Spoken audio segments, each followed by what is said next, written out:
এবার লড়াইয়ে ভারত বাংলাদেশ, আর কোনো চুপ থাকা নয়। অশান্ত বাংলাদেশ নিয়ে এবার কড়া অবস্থান নিল ভারত। ওপার বাংলার সংখ্যালঘু হিন্দু দীপু দাসকে একেবারে মিথ্যার অভিযোগে হত্যার বিচার চাইল ভারত। দুই দেশের সম্পর্কের এই অবনতির জন্য বাংলাদেশের অন্তর্বর্তী সরকারের প্রধান মোহাম্মদ ইউনূসকেই দায়ী করলেন শেখ হাসিনাও। আপনারা জানেন যে বাংলাদেশে হিন্দু যুবক দীপু দাসকে যে কারণে ওইভাবে নৃশংসভাবে হত্যা করা হয়েছে তার কোনো প্রমাণ পাওয়া যায়নি। বাংলাদেশের র্যাপিড অ্যাকশন ব্যাটালিয়ন বা র্যাবের সদস্য কমান্ডার শামসুজ্জামান জানিয়েছেন, দীপুচন্দ্র দাস সোশ্যাল মিডিয়ায় এমন কিছু লিখেছিলেন যা নাকি ধর্মীয় ভাবাবেগে আঘাত করার মতো এমন কোনো প্রমাণ পাওয়া যায়নি। তিনি এমন কোনো কথাও বলেননি। ভারত সহ আন্তর্জাতিক চাপের মুখে এবার মুখ রক্ষার খেলা শুরু করলেন মোহাম্মদ ইউনূস। লজ্জা ঢাকতে লোক দেখানো গ্রেফতারির পর এবার বাংলাদেশ পুলিশের তরফে বার্তা দেওয়া হলো, দীপু দাসকে বাঁচানো যেত যদি পুলিশ সঠিক সময়ে খবর পেত। খবর পাওয়ার পরে পুলিশ এলে দীপুকে উদ্ধার করা যেত, কিন্তু সেটা হয়নি, কারণ পুলিশের হাতে কমপক্ষে ৪৫ মিনিট সময় ছিল। তবে বাস্তবে নারকীয় সেই হত্যাকাণ্ডের পরেও পুলিশের দেখা মেলেনি। তাহলে সেই ঘটনা কেন ঘটলো? এবার সেই বিষয় নিয়ে কড়া বিবৃতি প্রকাশ করলো ভারত।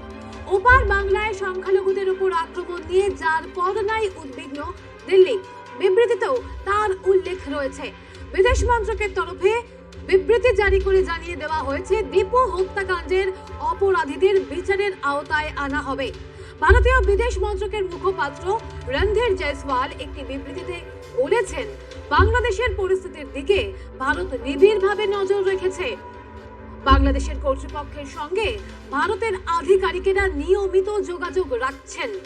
সংখ্যালঘুদের ওপর হামলা নিয়ে ভারত উদ্বিগ্ন, সেটা বাংলাদেশকে জানানো হয়েছে। এর পাশাপাশি দীপু কাণ্ডে অপরাধীদের বিচারের আওতায় আনতে হবে, ভারত সেই আবেদনও জানিয়েছে। বাংলাদেশ ভেবেছিল ভারত চুপ আছে মানে ভারত কিছুই বলবে না, কিন্তু যখন ওপার বাংলায় ইউনূস জামানায় লাগাতার আক্রান্ত হয়েছেন সংখ্যালঘুরা, তখনও ভারত চুপ থাকেনি। আর দীপুর ওপরে যে অত্যাচার হয়েছে তাতে তো চুপ থাকার কোনো প্রশ্নই নেই। দ্বিপাক্ষিক স্তরে চাপান উত্তর শুরু হয়েছিল হাদের মৃত্যুর কয়েকদিন আগে থেকেই। ঢাকায় নিযুক্ত ভারতীয় হাই কমিশনার প্রণয় বর্মাকে তলব করেছিল বাংলাদেশের বিদেশ মন্ত্রক। বাংলাদেশের প্রাক্তন প্রধানমন্ত্রী শেখ হাসিনার কর্মকাণ্ড নিয়ে উদ্বেগ প্রকাশ করে বার্তা দেওয়া হয়েছিল ভারতকে। তার দিন কয়েক পরেই দিল্লিতে নিযুক্ত বাংলাদেশের হাই কমিশনার এম রিয়াজ হামিদুল্লাহকে তলব করেছিল ভারতের বিদেশ মন্ত্রক। সম্প্রতি এক বক্তৃতায় বাংলাদেশের তরুণ নেতা হাসনাত আব্দুল্লাহ সেভেন সিস্টার্সকে ভারতের মানচিত্র থেকে আলাদা করে দেওয়ার আহ্বান জানিয়েছিলেন।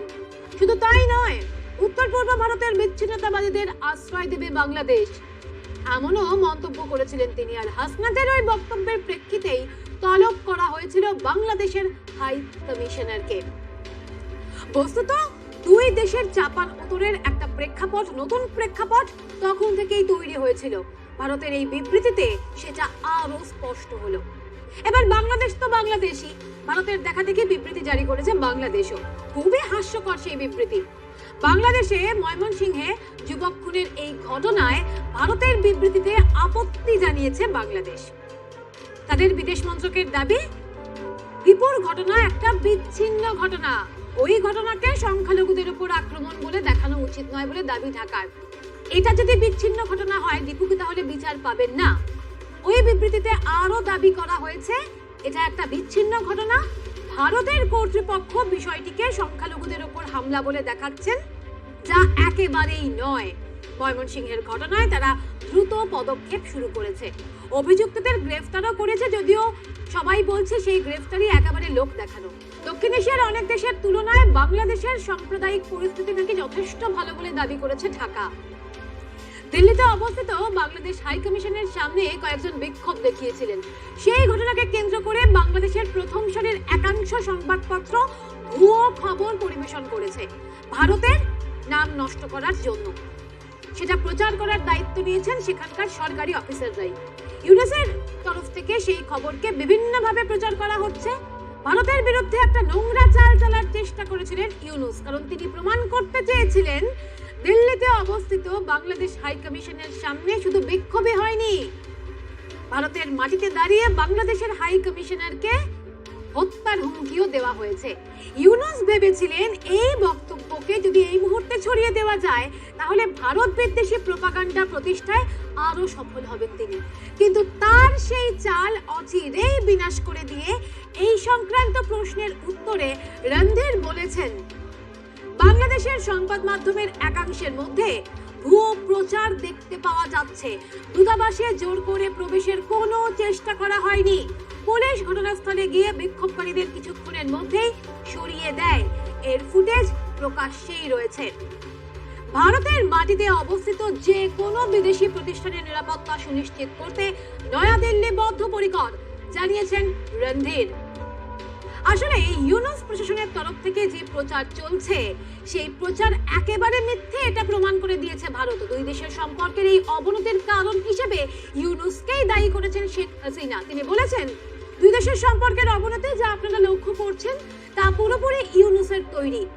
ইউনূস সরকার ভারতের বিরুদ্ধে বিবৃতি দিচ্ছে, সংখ্যালঘুদের রক্ষা করতে ব্যর্থ হচ্ছে এবং চরমপন্থীদের বিদেশ নীতি নির্ধারণ করার সুযোগ দিচ্ছে। হাসিনা আরো বলেছেন, এই অশান্তি ইউনূস যমুনার মদতপুষ্ট চরমপন্থীদের তৈরি করা। এরাই ভারতীয় দূতাবাসের সামনে মিছিল করেছে, বাংলাদেশের সংবাদপত্রগুলির অফিসে হামলা করেছে, সংখ্যালঘুদের মেরেছে, তাকে তার পরিবারকে প্রাণ রক্ষায় দেশ ছাড়তে বাধ্য করেছে। ইউনূস সাজাপ্রাপ্ত অপরাধীদের জেল থেকে ছেড়ে দিয়ে তাদের হাতে ক্ষমতাও তুলে দিয়েছে বলে অভিযোগ হাসিনার। একদিকে হাসিনা, অন্যদিকে ভারত, দুইয়ের সাঁড়াশি আক্রমণে বেশ চাপেই পড়েছেন ইউনূস, তাই তিনিও এখন পাল্টা দেওয়ার চেষ্টা করছেন, কিন্তু সেটা খুব একটা কাজে আসছে না। ভারতের ভদ্রতাকে তাদের দুর্বলতা ভাববেন না মোহাম্মদ ইউনূস। আপনার বাংলাদেশে যতবার দীপুরা প্রাণ হারাবে ভারত ততবার সরব হবে। দীপুর ঘটনা যদি একটা বিচ্ছিন্ন ঘটনা হয় তাহলে বাদবাকি সংখ্যালঘুরাও তো প্রশ্ন তুলতে পারে যে তাদের উপর আক্রমণ হলে আপনি, আপনার সরকার, তাদের পক্ষ থেকে কি এই একই বিবৃতি দেওয়া হবে? ভারতের তরফ থেকে এই যে বিবৃতি দেওয়া হলো বাংলাদেশের বিরুদ্ধে, বাংলাদেশের জন্য, এরপর ভারত বাংলাদেশের সম্পর্কের আরো খানিকটা অবনতি যে ঘটলো এবং তার পিছনে মূল চক্রী যে মোহাম্মদ ইউনূস, সেই ঘৃণ্য ষড়যন্ত্র আরো ফাঁস হলো, এমনটা তো বলাই যায়।